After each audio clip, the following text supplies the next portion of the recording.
How to make fish emulsion fertilizer.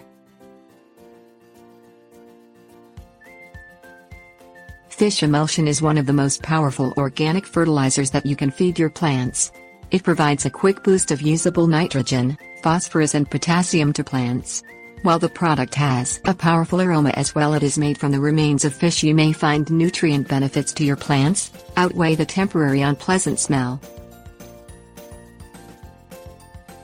Things you will need: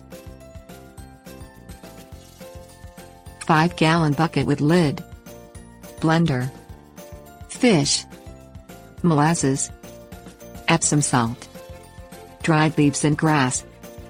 Add fresh fish parts to a blender with warm water and emulsify. Avoid using canned fish for the fertilizer, since these tend to contain extra preservatives.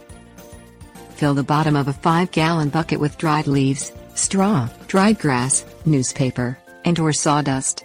These will help to control the smell and absorb extra nitrogen from the fish. Add molasses unsulfured or dry to the fertilizer bucket as well. This helps to control the fish emulsion smell and also build up the microbes in order to speed up the process of decomposition. Add fresh or dried seaweed to the container, optional. Add 1 to 2 tablespoons of Epsom salts. This adds needed magnesium and sulfur. Add the lid and stir the fish emulsion once or twice a day and let the concoction sit for at least 2 weeks. Dilute the fish emulsion fertilizer to a 1:5 ratio and add to your plants, or spray on the leaves as a foliar fertilizer.